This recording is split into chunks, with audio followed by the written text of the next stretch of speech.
Last episode ay nagkaroon na naman ng rescue operation ang dalawa kung saan iniligtas nila ang police inspector na si Nakase sa grupo ng gang. Sa kalagitnaan ng kanilang labanan ay nadiskubre ni Shin ang pagbabagong anyo ng katawan ni Taro kung saan nakita niya ito na naging matipuno at solid ang kanyang katawan. So, magpapatuloy ang ating episode 4 ng Sakamoto Days, pero bago yan, huwag po natin kalimutan na mag-subscribe po sa ating channel para mas updated tayo sa ating mga videos.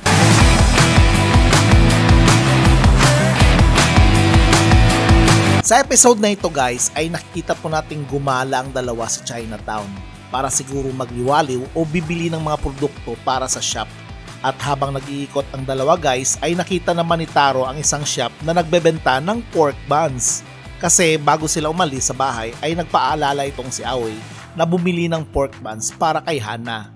At heto, nakita nga niya ang pork buns. Sa oras na magbabayad na sana si Taro guys ay biglang may bumulagta na isang babae galing sa taas ng gusali at dumiretso patungo sa kanya ang paglukso nito. Buenas naman at nasalo ni Taro ang babae.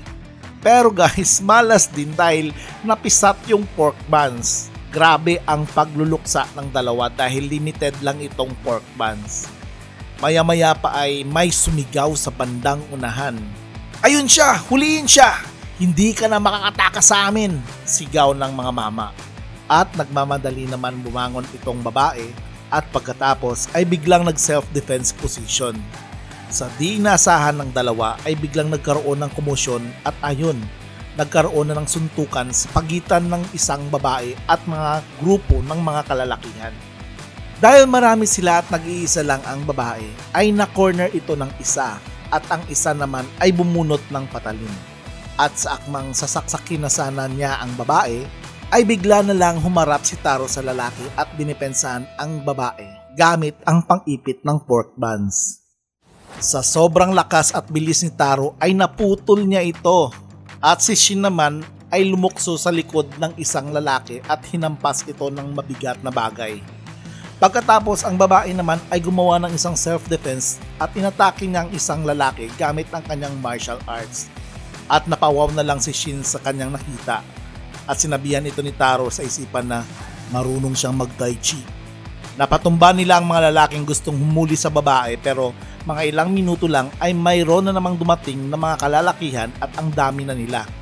At ang sabi ng mga kalalakihan, ayun! Hulihin siya! At ang dalawa naman ay napatanong, mga gangbang mga ito? At dahil marami na ang mga ito, ay tumakbo na sila at bitbit itong dalaga. Sabi ng babae, sino kayo? At sinigawan nito ni Shin, dapat kami nga magtanong sa iyo kung bakit ka hinahabol. Sa ibang scene naman ay nakita po natin itong lalaki na nag-report sa isang boss at sinabi nito na hindi nila nahuli ang babae dahil may mga kasama ito.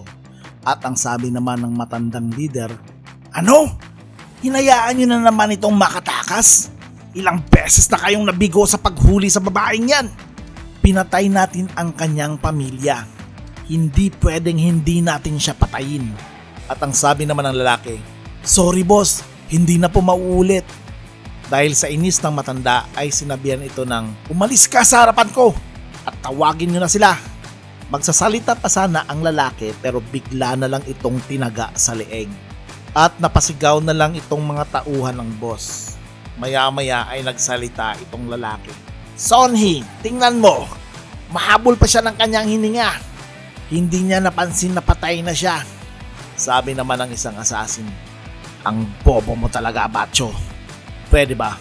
Huwag mong paglaruan yung bangkay. Ba't mo siya pinatay? Hay nako, total andito na kayo. Pakinggan nyo ang sasabihin ko. Kailangan ko ang susi na nasa babaeng yon. Kung makukuha ko ang susi, ay ako na ang magiging tagapangasiwa sa buong Chinese black market. Ang trabaho nyo ay hanapin siya at dalhin sa akin. Ito ang pagkasabi ng matanda sa dalawang assassin. At sumagot naman itong kalbo na, pinapatay namin kung sino ang humaharang sa aming daanan. Kaya pasensya na kung hindi makaabot ng buhay dito ang babae. Di ba kapatid? At sabi naman itong isa na mahabang buhok, bahala ka sa gusto mo. So ang dalawang assassin na to guys ay sina Bacho at Son Hee. Sila ang mga assassin na palaging hinahire nitong matanda. And it means pala guys na ang matandang ito ay isang leader ng Chinese triad at ang babae naman na hinabol nila ay galing din sa isang triad. Sa scene nila Taro guys ay heto, nakatakas na sila sa grupo ng triad. At habang tumatakas sila guys ay ini-interrogate ng dalawa ang babae. At nagulat na lamang itong si Shin dahil ang babaeng ito ay anak ng isang triad leader na galing sa angkan ng Lu.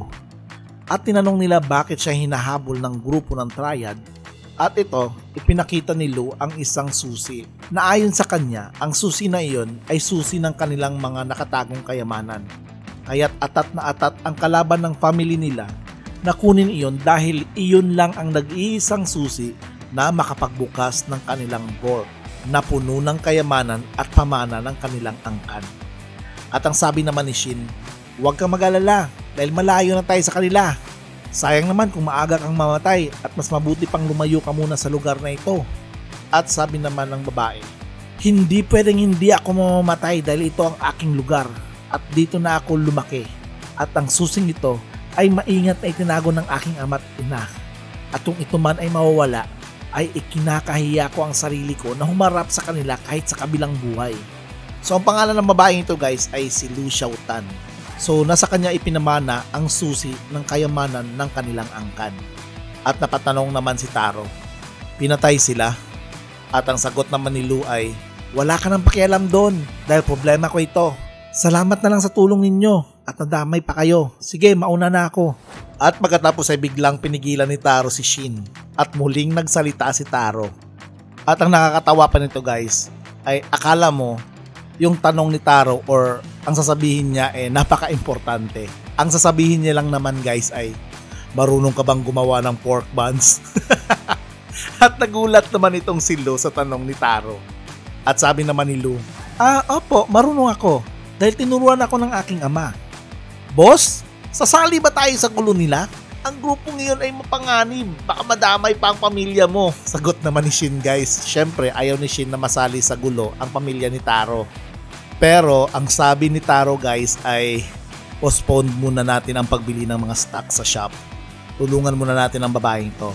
At pag matapos na ito, ay ikaw naman miss, tulungan mo din kaming gumawa ng pork buns. Yan ang deal ni Taro guys. At sabi naman ni Lu, teka, sino ba kayo? Napaka-question na lang itong si Lu sa dalawa guys. At pagkatapos ay bigla na lang nakadetect si Shin na may panganib. At ayun, sa likod dumaan ang isa sa kambal na si Bacho. At inatake na lang bigla itong si Taro. At kitang-kita po natin na sapul sa muka itong si Taro na kung saan tumilapon ito sa kabilang gusali. Napasigaw naman si Shin dahil nakita niyang malakas ang pagkakatapon ni Taro. At ang dalawa naman ay nagposisyon at nagready ng lumaban. At ang sabi naman ni Shin, mapanganib to! Dumating ang dalawang assassin sa harapan nila. Bacho, wala ka talagang ka-style-style. Ito ang sabi ni Son Hee na bigla na lang lumitaw din sa likod ni Bacho. Walang style pagdating sa labanan. Assassin tayo. Walang style ang pumatay. Patayin muna natin ang target at pagkatapos ay doon na tayo gumawa ng style. Ito naman ang sagot ni Bacho. Ang ibig kong sabihin ay kung paano ka pumatay. Huwag kang ang pabobo. Galit na sabi ni Son Hee. At sabi naman ni Shin, sino bang mga to? Ngayon lang ako nakakita sa mga ito At sinagot naman ni Lu ang tanong ni Shin. Sila ang kambal na assassin na si Son Hee at Bacho. Ang dalawang ito ay mga serial killer na na-enjoy sa kanilang trabaho kahit sa illegal na bayad. Ang dalawang ito ay nakakainis dahil pagkatapos nilang pumatay ay kinukolekta nila ang ulo ng kanilang biktima at ini-sketch. At biglang napatawa na lang itong si Bacho at ang sabi ay, Son Hee, kilala tayo ng babae. Ibig sabihin, sikat na pala tayo. At galit naman itong sumagot si Son Hee guys. Tanga, ang assassin ay hindi dapat makilala o maging famous, tandaan mo yan. At pagkatapos ay nagulat itong si Son Hee dahil biglang umarangkada itong si Shin at sa harapan niya ito umatake. Nang tangkain niya itong suntukin ay bigla naman itong sinalo ni Son Hee. Galit ka ba dahil tinapos namin ang kasama mo? Masyado kang sensitibo, tama ba? At sumagot naman itong si Shin, Anong sensitibo? Hindi mo ata kilala si Mr. Sakamoto, kaya't halatang kayong dalawa ay mga amateur assassin pa lamang. At bigla na lamang tumamba ditong si Batcho sa likod ni Lu guys, kung saan tatagain nito si Lu ng kanyang sandata. At si Lu naman ay nagulat at iniisip nito na wala na, finish na, tapos na ang kanyang buhay. Pero bigla na lamang dumating itong si Taro guys at binatukan niya ng malakas sa likod itong si Batcho.